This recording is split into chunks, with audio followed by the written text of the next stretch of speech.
ನಮಸ್ಕಾರ ಸಾಫ್ಟ್ವೇರ್ ಮಂದಿಗೆ. ನಾನು ನಿಮ್ಮ ಆತ್ಮಾನಂದ ಕಪೂರ್ ಮಾತಾಡತ್ತೀನಿ. ಏನಿಲ್ರಿ, ಒಂದು ಕೆಲ್ಸದ ಮೇಲೆ ಹಿಂಗೆ ಒಂದು ಹಳ್ಳಿಗೆ ಹೊಂಟಿದ್ವಿ. ನಮ್ಮ ದೋಸ್ತಗೆ ಒಂದು ಫೋನ್ ಬಂತ. ಯಾಕೋ ಸಪ್ರೇಟ್ ಹೋದ. ಮನೆಯಾಗಿನ ಫೋನ್ ಅಂದ್ಮೇಲೆ ಸ್ವಲ್ಪ ಎಲ್ಲರೂ ಆ ಕಡೆ ಹೋಗಿ ಮಾತಾಡೋದು ರೂಢಿ ಐತೆ ನಮ್ಮ ಮಂದಿಗೆ. ಏನಿಲ್ಲ, ಹಂಗೆ ಕುಂತಿದ್ದೆ. ಅವ್ನು ಬರೋ ಮಟ್ಟ ಏನು ಮಾಡ್ಬೇಕಂತೇಳಿ ತಿಳಿಲಿಲ್ಲ. ಹಂಗೆ ಈ ಕಡೆ ಸುತ್ತಮುತ್ತ ಹೋಗೋಕೆ ಬಂದಿದ್ದೆ, ಹೋಗು ಬರೋ ಗಾಡಿನ. ಹಂಗೆ ಆ ಕಡೆ ಈ ಕಡೆ ನೋಡ್ಬೇಕಾರ ಈ ರೋಡ್ ನಡು ಗಿಡಗಳು ಅದಾವ. ಅಲ್ಲೇ ಹಚ್ಚ ಹಸಿರು ಗಿಡ ಅದಾವ. ಇಲ್ಲೇ ಸ್ವಲ್ಪ ಬಾಡಿದು ಗಿಡ ಅದಾವ. ಹಂಗ ಇಲ್ಲಿ ಹಂಗ ನೋಡಿದ್ರೆ ಹೂವಿನ ಗಿಡ ಅದಾವ. ಏನೋ ಒಂದು ಚಂದ ಅನಿಸ್ತು. ಒಂದೇ ರೋದಾಗ ಮೂರು ಥರ ಗಿಡಗಳು. ಒಂದು ಅಲ್ಲಿ ಹಸಿರು ಗಿಡ ಐತಿ, ಆಚೆ ಕಡೆ ಹೂ ಐತಿ. ಹಂಗ ದೃಷ್ಟಿ ನೋಡ್ಕೊಂತ ಹಿಂದೆ ನೋಡಿ ಕುಂತೇನೆಲ್ಲ. ಅದ್ರ ಹಿಂದೆ ಏನೈತಿ ಅಂತಂದ್ರೆ ಕಸ ಒಗದಾರ ಭಾಳಷ್ಟ. ಇದನ್ನ ನೋಡಿ ಒಂದು ವಿಚಾರ ನಂಗೆ ಬಂತು. ಹಂಗೆ ಏನು ಇಂಥ ವಿಚಾರ ಮಾಡೋ ರೂಢಿ ಐತಿ ನನಗಲ್ರಿ, ಎಲ್ಲರಿಗೂ ಇರ್ತದೆ. ಏನಂತಂದ್ರೆ ಅದು ಹಸಿರನ್ನ ನಾನು ಒಂದು ಚೈಲ್ಡ್ಹುಡ್ ಲೈಫಿಗೆ ಹೋಲಿಸ್ಬೋದು. ಯಾಕಂದ್ರೆ ಹುಟ್ಟಿದ ಮೇಲೆ ಯಾವುದೂ ಚಿಂತಿಲ್ಲಾರ್ದ ಆರಾಮ ಆಟ ಆಡ್ಕೊಂತ, ಯಾವುದು ಚಿಂತಿರಂಗಿಲ್ಲ. ಓದ್ಬೇಕು, ಅದನ್ನ ಮಾಡ್ಬೇಕು, ಸಾಧಿಸ್ಬೇಕು, ಏನಿರಂಗಿಲ್ಲ, ನಕ್ಕೊಂತ ಅದೊಂದು ಲೈಫ ಬೇರೆ. ಹಂಗ ಬರಂತೆ ಈ ಹೂವುಗಳು ನೋಡಿದ್ನಿ. ಇದೊಂದು ಟೈಪು ಯೌವನ ಸ್ಥಿತಿ. ಹೊಸ ಹೊಸ ಆಸೆಗಳು ಹುಡ್ತಿರ್ತಾವ. ಸಾಧಿಸ್ಬೇಕು, ಅದನ್ನ ಮಾಡ್ಬೇಕು, ಇದನ್ನ ಮಾಡ್ಬೇಕು, ಏನೇನೋ ಹುಚ್ಚುತನ ಅನ್ಬೋದು ಯೌವನ ಸ್ಥಿತಿಗೆ. ಹಂಗ ಇದನ್ನ ನೋಡಿದ್ನಿ. ಇಲ್ಲಿ ಬಾಡ್ಯಾವ. ಈಗ ನಮ್ಮ ಮನ್ಯಾಗ ನಮ್ಮ ಅಪ್ಪ ಅವ್ನ ನೋಡ್ತೀನಿ, ಅಜ್ಜ ಮಾಡಿ ನೋಡ್ತೀನಿ. ಅವ್ರ ಹಳೆ ನೆನಪುಗಳನ್ನ ಮೇಲೆ ಸಾಕ್ತ, ನಾ ಹಿಂಗಿದ್ದೆ, ನಾ ಹಂಗೆ ಮಾಡಿದ್ನಿ, ನಾನು ಅಷ್ಟು ಕಷ್ಟಪಟ್ಟೆ, ನಂದು ಸಣ್ಣವಿದ್ದಾಗ ನಾ ಹಂಗಿದ್ದೆ, ಹಂಗ ಮಾಡ್ಕೊಂತ ಜೀವನ ತಾಳ್ತಿರ್ತಾರ. ಏನೇ ಇದ್ರು ಹೆಂಗ ಜೀವನ ತಳಿದ್ರು ಲಾಸ್ಟಿಗೆ ಈ ಕಸ ನೋಡಿದ್ರೆ ನಾವು ಒಂದಿಲ್ಲ ಒಂದ್ಸಲ ಮುಗಿಸೋಬೇಕ. ಸಾವುಗೆ ಹತ್ರ ಆಗೋಬೇಕ. ಸಾವೇ ನಮ್ಮಿಂದ ದೂರ ಹೋಗಿಲ್ಲ, ಸಾವುಗೆ ಹತ್ರ ಆಗ್ತಿರ್ತೇವೆ ನಾವು ಹೋದಂಗ. ಇಷ್ಟು ವಿಚಾರ ನಂಗೆ ಇದು ಒಂದೇ ರೋಡ್ನಾಗ ಸಿಕ್ತಲ್ಲ, ಏನೋ ಚಲೋ ಅನಿಸ್ತ. ಅದನ್ನ ನಿಮ್ಮ ಮುಂದೆ ಹೇಳ್ಕೊಬೇಕು ಅನಿಸ್ತ. ಹೇಳ್ಕೊಂಡೆ. ಹೋಗೋಕ್ಕಿಂತ ಮುಂಚೆ ಒಂದು ಕತೆ ಹೇಳ್ತೀನಿ.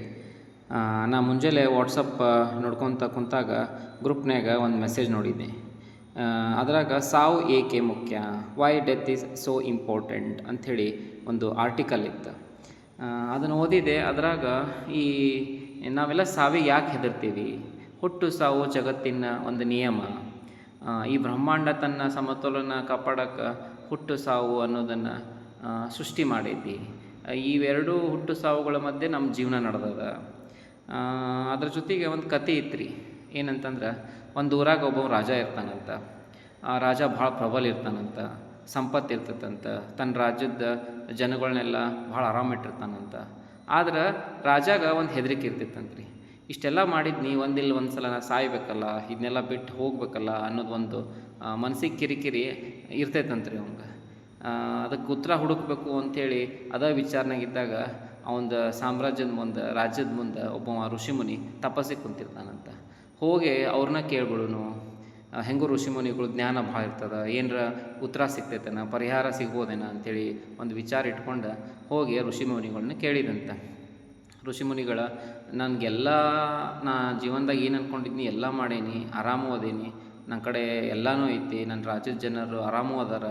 ಆದ್ರೆ ನನಗೊಂದು ಮನಸ್ಸಿಗೆ ಕಿರಿಕಿರಿ ಯಾವಾಗಲೂ ಕಾಡ್ತಿರ್ತೈತಿ. ಈ ಸಾವನ್ನ ಹೆಂಗೆ ಗೆದಿಬೇಕು, ಈ ಕಿರಿಕಿರಿಯಿಂದ ನಾನು ಹೆಂಗೆ ಹೊರಗೆ ಬರಬೇಕು ಅಂತ ಕೇಳಿದಾಗ ಋಷಿಮುನಿಗಳು ನಕ್ಕೊಂತ ಹೇಳಿದ್ರಂತ ರಾಜಾಗ. ರಾಜ, ಒಂದು ಕೆಲಸ ಮಾಡು, ಇಲ್ಲಿ 2 ಗುಡ್ಡ ಅದಾವೆ, ಆ ಗುಡ್ಡ ದಾಟಿ ಹೋಗು, ಅಲ್ಲೊಂದು ಕೆರೆ ಐತಿ, ಆ ಕೆರೆಯಾಗಿನ ನೀರು ಕುಡಿ, ನೀನು ಸಾವನ್ನ ಗೆದ್ದು ಬಿಡ್ತಿ, ಅಮರನಾಗ್ಬಿಡ್ತಿ ಅಂತ ಹೇಳಿದ್ರಂತ ಋಷಿಮುನಿ. ಆವಾಗ ರಾಜ ಖುಷಿಯಿಂದ 2 ಗುಡ್ಡ ದಾಟಿ ಕೆರೆ ಕಡೆ ಹೋದಂತ. ಕೆರೆಯಾಗಿನ ನೀರು ಇನ್ನೇನು ಕುಡಿಬೇಕನ್ನೋ ಅಷ್ಟೊತ್ತಿಗೆ ಯಾರೋ ಮಕ್ಕೊಂಡು ಅಳಾಕತ್ತಿದ್ದ ಸೌಂಡ್ ಕೇಳಿಸ್ತಂತ. ಇದೇನಿದು, ಹಿಂಗ್ಯಾಕೆ ಅಳಾಕತ್ತಾರ, ನಮ್ಮ ರಾಜ್ಯದಾಗ ಎಲ್ಲರೂ ಆರಾಮದಾರಲ್ಲ, ಯಾರಿರ್ಬೋದು, ನೋಡಿ ಬಂದು ನೀರು ಕುಡಿಯೋನು ಮನಸ್ಸಿಗೆ, ಆಮೇಲೆ ವಿಚಾರಗಳು ಬೇಡ, ಯಾರೋ ತ್ರಾಸ್ನಾಗಿದ್ದಾಗ ನಾ ಅಮರನಾದ್ರೆ ಚಲೋ ಅನ್ಸೋಂಗಿಲ್ಲ ಅಂಥೇಳಿ ರಾಜ ಒಳ್ಳೆಯವಿರ್ತಂತೆ, ಅವ್ನ ಮನಸ್ಸು ಭಾಳ ಒಳ್ಳೆಯದಿರ್ತೈತಂತೆ. ಅದಕ್ಕೆ ಅದನ್ನು ಅರಳು ಸೌಂಡ್ ಹಿಂಬಾಲಿಸ್ಕೊತ ಹೋದಂತ ಅಲ್ಲಿ ಒಬ್ಬ ಮಕ್ಕೊಂಡು ಅಳ್ತಿರ್ತಾನಂತ. ಹೋಗಿ ಕೇಳಿದಂತೆ, ಯಾಕಪ್ಪ ಏನಾತ, ಇಷ್ಟ್ಯಾಕೆ ತ್ರಾಸ ಮಾಡ್ಕೊಳತ್ತಿ, ಅಳಾತಿಯಲ್ಲ. ಅವಾಗ ಅವ್ನು ಹೇಳಿದಂತೆ, ರಾಜ, ನಾನು 100 ವರ್ಷ ಇದ್ದಾಗ ನನ್ನ ಮಗ ನನ್ನ ಮನೆ ಬಿಟ್ಟು ಹೊರಗೆ ಹಾಕಿದ. ಈಗ ನಾ ಇಲ್ಲಿ ಬಂದು ಅಳಾಕತ್ತೀನಿ. ನಾನು ಈ ಕೆರೆ ನೀರು ಕುಡಿದಿದ್ನಿ, ನಂಗೆ 150 ವರ್ಷ ಆಗ್ಯಾವೀಗ. ಏನು ಮಾಡೋದು, ಮಾತಾಡೋರು ಯಾರಿಲ್ಲ, ಪ್ರೀತಿ ಮಾಡೋರು ಇಲ್ಲ, ನನ್ನ ಮೊಮ್ಮಕ್ಕಳಿಗೂ ಈಗ ವಯಸ್ಸಾಗ್ಯಾವು, ಅವರು ಸಾಯಕ್ಕೆ ಬಂದಾರು, ನಾ ಇನ್ನೂ ಜೀವಂತ ಇದ್ದೀನಿ, ಏನು ಮಾಡಬೇಕು ಅಂತ ಗೊತ್ತಾಗತ್ತಿಲ್ಲ ಅಂತ ಹೇಳ್ಕೊಂಡಂತ. ಅವಾಗ ರಾಜ ತನ್ನ ಎಷ್ಟು ಸಾಧ್ಯಕ್ಕೈತಿ ಅಷ್ಟು ಅವನು ಸಮಾಧಾನ ಮಾಡಿ ವಾಪಸ್ ಕೆರೆ ಕಡೆ ಬಂದಂತ. ನೀರು ಕುಡಿಯೋಕ್ಕಿಂತ ಮುಂಚೆ ಅವಂಗೊಂದು ವಿಚಾರ ಬಂತಂತ. ಹೌದು, ನಾನು ಅಮರ್ನಾಥ್ನಿ, ಸಾವನ್ ಗೆದ್ಬಿಟ್ನಿ, ನಾಳೆ ನನಗೂ ವಯಸ್ಸಕ್ಕವು, ವಯಸ್ಸಾದ್ಮೇಲೆ ತೊಗೊಂಡು ಏನು ಮಾಡೋದು, ಇದ್ರ ಜೊತೆ ಯೌವನನೂ ಬೇಕಲ್ಲ ಅಂಥೇಳಿ ತಲೆಯಾಗಿ ವಿಚಾರ ಬಂದ ಮತ್ತು ಹೊಳ್ಳಿ ಹೋದಂತ ಋಷಿಮುನಿಗಳ ಕಡೆ. ಹೋಗಿ ಅವಾಗ ಮತ್ತು ಋಷಿಮುನಿಗಳನ್ನ ಕೇಳಿದಂತ. ಋಷಿಮುನಿಗಳ, ನನಗೆ ಇದು ವೃದ್ಧಾಪ್ಯ ಜೊತೆಗೆ ನಂಗೆ ವಯಸ್ಸಾಗದ ಜೊತೆಗೆ ನಂಗೆ ಯೌವನನೂ ಬೇಕಲ್ಲ, ಎರಡನ್ನೂ ಹೆಂಗೆ ನಾನು ಪಡಿಬೇಕು ಅಂತ ಕೇಳಿದಾಗ ಋಷಿಮುನಿಗಳು ಮತ್ತೆ ಹೇಳಿದ್ರಂತ. ಈಗ 2 ಗುಡ್ಡ ದಾಟಿ ಹೋಗಿದ್ದೆಲ್ಲ, ಇನ್ನೊಂದು ಗುಡ್ಡ ಐತಿ, ಆ ಗುಡ್ಡನೂ ದಾಟು, ಆ ದಾಟಿದ ಮೇಲೆ ಒಂದು ಗಿಡ ಐತಲ್ಲೇ, ಆ ಗಿಡದಾಗ ಹಳದಿ ಹಣ್ಣಾಗಿರ್ತಾವೆ, ಅದ್ರಾಗ ಒಂದು ಹಣ್ಣು ತಿನ್ನು, ನೀ ಎರಡನ್ನೂ ಗೆದ್ದು ಬಿಡ್ತಿ ಅಂತ ಹೇಳಿದ್ರಂತ. ಮತ್ತು ರಾಜ ಖುಷಿ ಆತಂತ. ಮತ್ತು 3 ಗುಡ್ಡ ದಾಟಿ ಬಂದಂತ, ಗಿಡನೂ ಇತ್ತಂತ, ಅದ್ರಾಗ ಹಳದಿ ಹಣ್ಣು ಆಗಿದ್ದು ಅಂತ, ಒಂದು ಹಣ್ಣು ಹರ್ಕೊಂಡಂತ. ಇನ್ನೇನು ತಿನ್ಬೇಕು ಅಷ್ಟ್ರಾಗ ಯಾರೋ ಜಗಳಾಡೋದು, ಕಿರ್ಚಾಡೋದು ಸೌಂಡ್ ಕೇಳಿಸ್ತಂತ. ಯಾಕಪ್ಪ, ಯಾರು ಇವರು ಇಷ್ಟೊಂದು ದೂರ ಬಂದು ಯಾರು ಜಗಳಾಡಕತ್ತಾರ ಅಂಥೇಳಿ ಮತ್ತು ಅವ್ನ ಮನಸ್ಸಿಗೆ ಸಮಾಧಾನ ಆಗಲಿಲ್ಲಂತ. ಇದನ್ನು ಬಗೆಹರಿಸಿನ ಹಣ್ಣು ತಿನ್ನೋನು ಅಂಥೇಳಿ ವಿಚಾರ ಇಟ್ಕೊಂಡು ಅವ್ರ ಕಡೆ ಹೋದಂತ, ಆ ದನಿ ಹಿಂಬಾಲಿಸ್ಕೊಂಡು. ಅಲ್ಲೊಂದು 4 ಮಂದಿ ಜಗಳಾಡಕತ್ತಿದ್ರಂತ. ಅದ್ರಾಗ ಹೋಗಿ ಒಬ್ಬನ ಕೇಳಿದಂತ, ಯಾಕೆ ಜಗಳಾಡಕತ್ತೀರಿ, ನೋಡ್ರಿ ರಾಜ, ನಂಗೆ ಈಗ 250 ವರ್ಷ ಆಗ್ಯಾವ, ಅಲ್ಲಿಂತನಲ್ಲ ಅವಂಗೆ 300 ವರ್ಷ ಆಗ್ಯಾವ, ಅವ ನನಗೆ ಆಸ್ತ್ಯಾಗ ಪಾಲು ಕೊಡತ್ತಿಲ್ಲ ಅಂತ ಕೇಳಿದಂತೆ. ಅವನು ಕೇಳಿದಂತ, ಅಲ್ಲಿ ಅದಾನಲ್ಲ ಅವ್ನು 350 ವರ್ಷ ಆಗ್ಯಾವ, ಅವ ನಂಗೆ ಕೊಟ್ಟಿಲ್ಲ ಅಂತಂತ. ಮತ್ತು ಅವನ ಕಡೆ ಹೋದಾಗ, ಅಲ್ಲಿ ನೋಡಿ ನಮ್ಮಪ್ಪ ನಿಂತಾನ, 400 ವರ್ಷ ಆಗ್ಯಾವ ಅವಂಗೆ, ಅವ ನಂಗೆ ಕೊಟ್ಟಿಲ್ಲ, ನಾನು ನನ್ನ ಮಗ ಹೆಂಗೆ ಕೊಡಲಿ ಅಂತಂತ.